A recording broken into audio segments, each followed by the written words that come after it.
Qué bendición poder alabar a Dios. No puedo decir que vivo, sino Dios que es la fuente de vida. Qué bendición. Quiero aprovechar que estamos así. Vaya conmigo al Evangelio de Romanos. Vamos a leer el capítulo 1, versículo 16. Muy bien. Un pasaje que todo el mundo identificamos, ¿verdad? Dice la Escritura: porque no me avergüenzo del Evangelio, porque es poder de Dios para salvación a todo aquel que cree, al judío primeramente y también al griego. Ahorita que estos domingos pasados se hablaba de lo que es precisamente la verdad, la fuente de la verdad, los evangelios. El pastor estaba hablando mucho sobre esto. Es importante que tengamos fundamentos de verdad, porque creer solamente por creer, como comúnmente escuchamos, ¿no? La mentira seguirá siendo mentira aunque todos la crean, y la verdad seguirá siendo verdad aunque nadie la crea. Desde que nacimos enfrentamos un sinnúmero de situaciones en esta vida. ¿Cuántos están de acuerdo? Van definiendo, querramos o no, el rumbo y destino de cada uno de nosotros. Para algunos, la vida parece que está tornada de sinsabores. Inicialmente hay quienes ni siquiera contaron con sus padres. Hay falta de amor en ellos, quienes lo tienen. Hay tristezas, decepciones, desánimo. Hay quienes tienen carencias extremas, vida de abusos. Hay quienes desde pequeños viven rodeados de violencia, guerras. Imagínense los niños que están allá viviendo las experiencias de la guerra en el Medio Oriente. Y parece como que de repente la vida no les sonríe. Es una realidad, mis queridos amigos, amigas y hermanos, que muchos experimentan crisis nerviosas, psicológicas, trayendo depresiones y hasta son presas del desengaño. Y tienen pocas ganas de vivir e incluso recurren al suicidio. Esta realidad muchas veces se considera mala suerte. ¿Cuántos han escuchado esto de la mala suerte? ¡Qué mala suerte tengo!, dicen algunos por ahí, ¿verdad? Y otros profieren que simplemente Dios los ha abandonado. Algunos ni siquiera creen en Dios, pero cuando le va mal dicen: es que Dios me abandonó. La gente ignora que detrás de esta mala suerte, entre comillas, se esconde una terrible realidad. Pero vamos a ver cada moneda. Los que, por el contrario, la vida les sonríe aparentemente, la suerte está de su lado, porque tienen lo que necesitan para transitar en esta vida, y pareciera que todo les sale bien. ¿Han visto personas así? Sin embargo, tarde que temprano caen en cuenta que no son felices o plenos, porque nada les sacia y no saben por qué. La gente ignora también que detrás de esta buena suerte se esconde una terrible realidad. Mis queridos amigos y amigas, hermanos, la existencia de un mundo espiritual cuyo despiadado propósito es sembrar la desdicha, robar los sueños y acabar con cualquier vestigio de esperanza, destruyendo el sentido de vivir, está detrás de esta mala suerte y buena suerte. Entre las buenas noticias, porque sabes que el Evangelio son buenas noticias, que nos ha traído el Evangelio, es abrir nuestra conciencia a la irrefutable realidad de la existencia de este mundo espiritual que obra para hacernos infelices. Jesús, en su ministerio, evidenció que hay enemigos que atañen al mundo espiritual, pero que el Evangelio tiene poder para destruir a esos enemigos que son fortalezas espirituales. Vaya conmigo a Marcos capítulo 1. Versículo 21-27, se van a desplegar, creo que ahí en pantalla. Y entraron en Capernaum, y los días de reposo, entrando en la sinagoga, enseñaba. Es el Señor Jesús. Y se admiraban de su doctrina, porque les enseñaba como quien tiene autoridad y no como los escribas. Pero había en la sinagoga de ellos un hombre con un espíritu inmundo que dio voces diciendo: ¿qué tienes con nosotros, Jesús Nazareno? ¿Has venido para destruirnos? Sé quién eres, el Santo de Dios. Pero Jesús le reprendió diciendo: calla y enmudece y sal de él. Y el espíritu inmundo, sacudiéndole con violencia y clamando a gran voz, salió de él. Y todos se asombraron de tal manera que discutían entre sí diciendo: ¿qué es esto? Fíjense lo que decían: ¿qué nueva doctrina es esta? Que con autoridad manda aún los espíritus inmundos y le obedecen.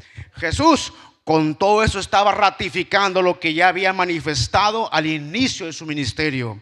Esta nueva doctrina es el Evangelio, que ponía de relieve el reino de Dios, el reino de los cielos que se había acercado. En Marcos capítulo 1, versos 14 y 15 nos dice la palabra: después de que Juan fue encarcelado, Jesús vino a Galilea predicando el evangelio del reino de Dios, diciendo: el tiempo se ha cumplido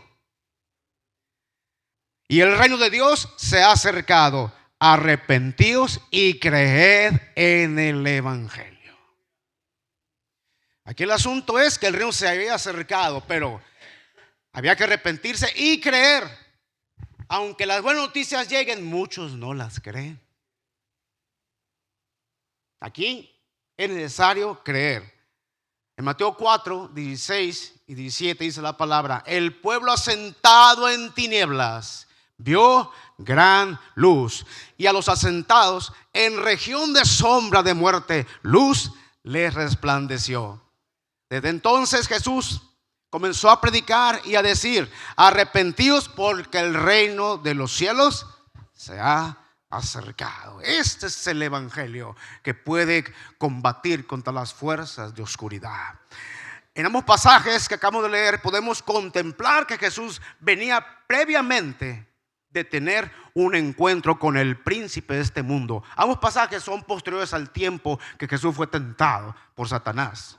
El diablo, también llamado Satanás, siendo padre de mentira, quiso con todo su poder hacer que Jesús cediera a sus pretensiones. Sin embargo, Jesús da un golpe sobre la mesa de autoridad y el diablo tiene que alejarse. Dice Mateo 4, 10 y 11, si quiere ir conmigo. Entonces Jesús le dijo: vete, Satanás, porque escrito está: al Señor tu Dios adorarás y a Él solo servirás. Y dice el 11: el diablo entonces le dejó. No tiene otra opción.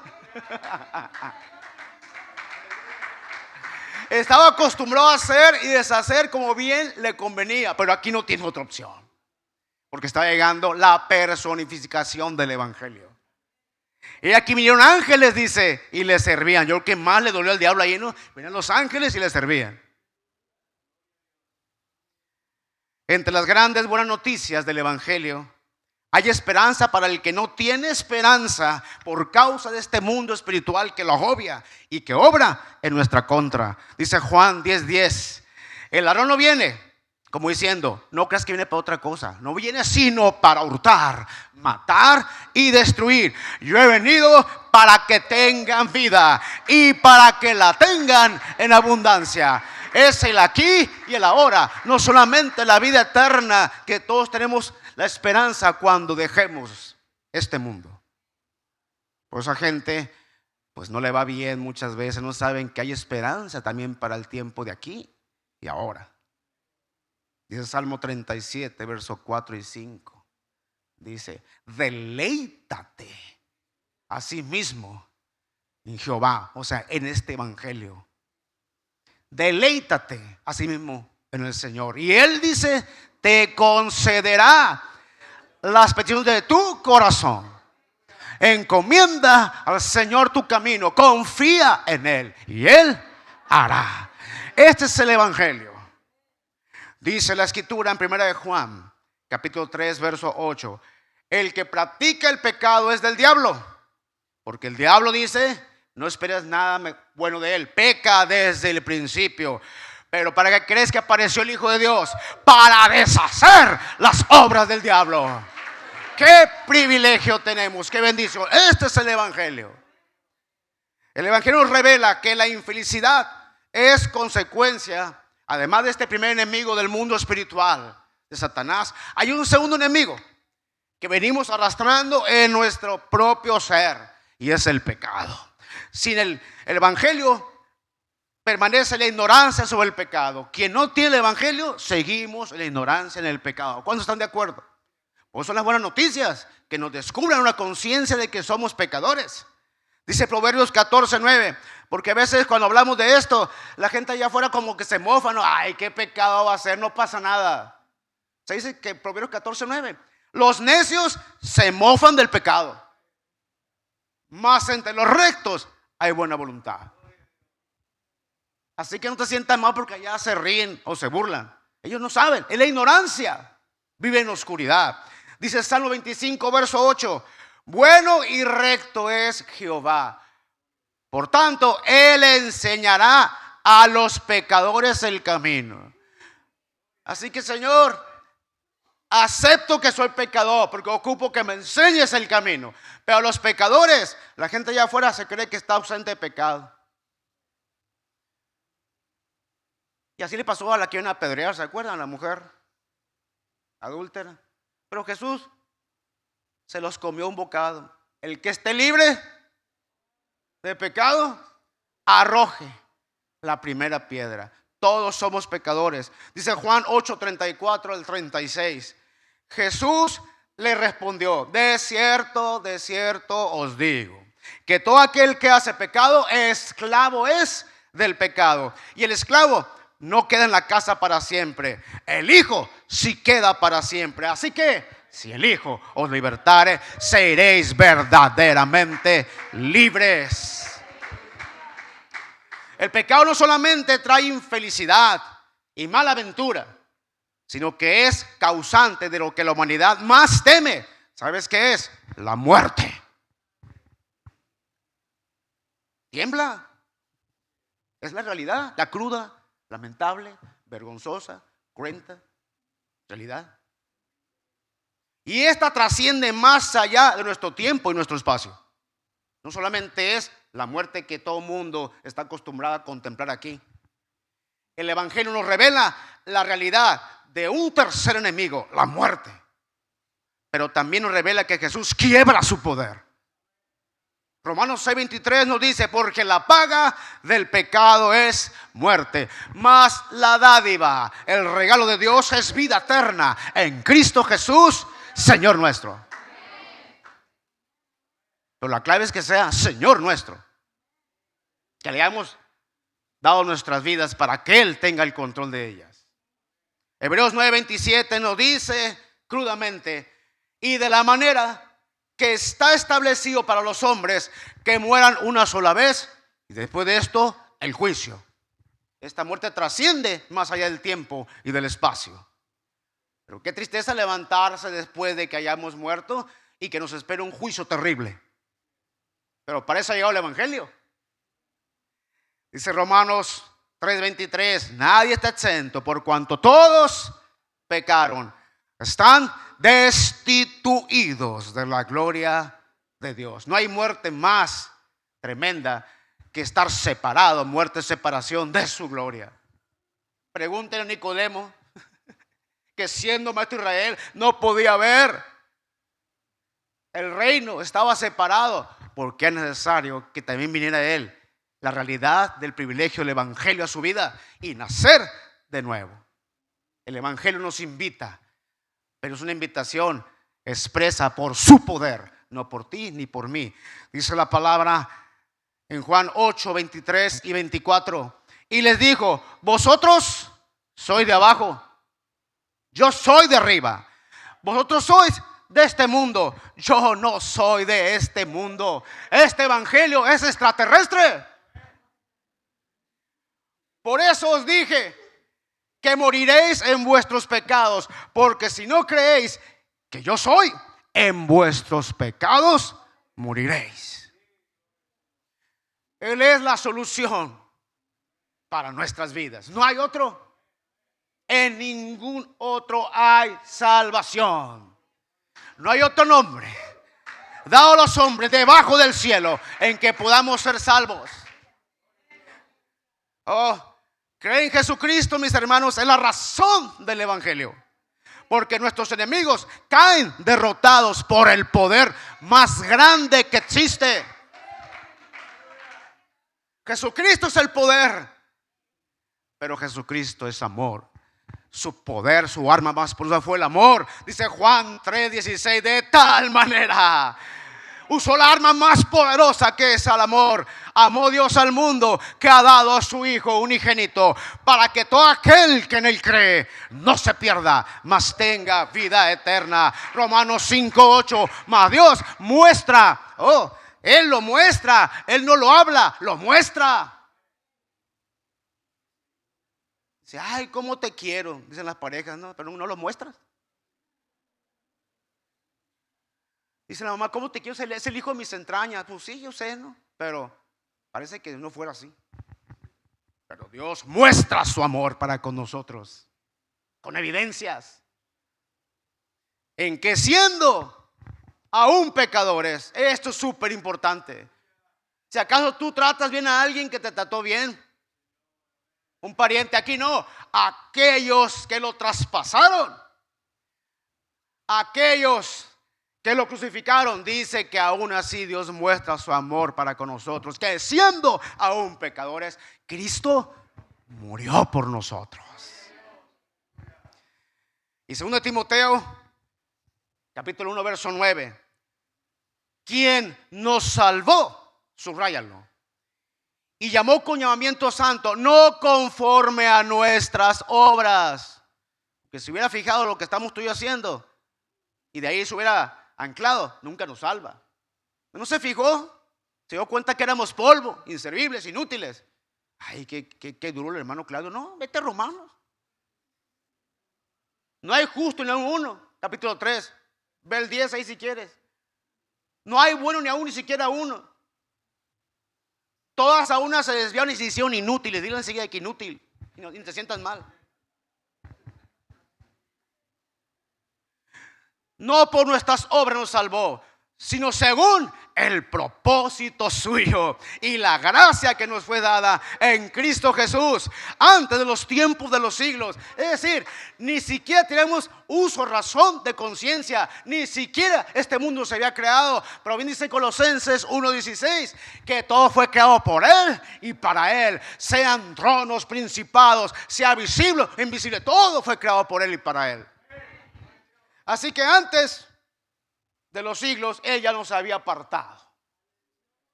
Por eso el apóstol Pablo dice, si Dios es por nosotros, ¿quién contra nosotros? Pero ahora que ha sido manifestada por la aparición de nuestro Salvador Jesucristo, el cual quitó ese tercer enemigo, la muerte, y sacó a luz la vida y la inmortalidad, diga conmigo, por el Evangelio. Bendito Evangelio. Bendito Evangelio. Hebreos 2:14. Así que por cuanto los hijos participaron de carne y sangre, no creas que Él nada más nos amó, lo mostró. Él también sin ninguna necesidad no estimó el ser igual a Dios como cosa que aferrarse. Dice que también participó de lo mismo para destruir por medio de la muerte al que tenía el imperio de la muerte, esto es, al diablo. Wow, ¿no te da gozo eso? No parece. A ver, no, amén, di. A ver.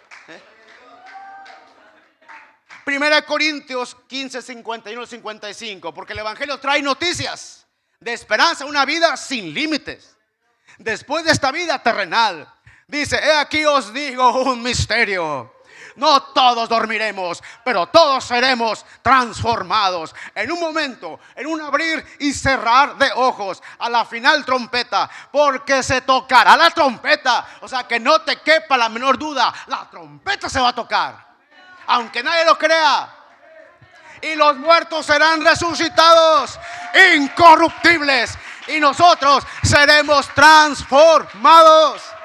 Porque es necesario que esto corruptible se vista de incorrupción y esto mortal se vista de inmortalidad. Y cuando esto corruptible se haya vestido de incorrupción y esto mortal se haya vestido de inmortalidad, entonces se cumplirá la palabra que está escrita: sorbida es la muerte en victoria. ¿Dónde está, oh muerte, tu aguijón? ¿Dónde, oh sepulcro, tu victoria? Oh, es un evangelio que abarca todo. Todo. Dice Apocalipsis capítulo 21, 3 al 5 versículos. Oí una gran voz del cielo que decía: he aquí el tabernáculo de Dios con los hombres, y Él morará con ellos, y ellos serán su pueblo. ¿Sabes qué es para ti, para mí? Y Dios mismo estará con ellos como su Dios. Enjugará Dios toda lágrima de los ojos de ellos, y ya no habrá muerte, ni habrá más llanto, ni clamor, ni dolor, porque las primeras cosas pasaron. Y el que está sentado en el trono dijo: he aquí yo hago nuevas todas las cosas. Y me dijo: escribe, porque estas palabras son fieles y verdaderas. Por estas razones, mis hermanos, mis hermanas, amigos, amigas que nos visitan, el evangelio cambia por completo el sentido de la vida. Ahora que sabemos que somos de Cristo, quien es el centro del evangelio, cambia nuestra manera de ver y vivir la vida. Por eso el apóstol Pablo puede así en Romanos capítulo 14 versos 7 al 8: porque ninguno de nosotros vive para sí y ninguno muere para sí. Pues si vivimos, para el Señor vivimos, y si morimos, para el Señor morimos. Así pues, sea que vivamos o que muramos, del Señor somos. Por eso todos vamos a decir en esta hora: porque no me avergüenzo del evangelio, porque es poder de Dios para salvación a todo aquel que cree, al judío primeramente y después al griego.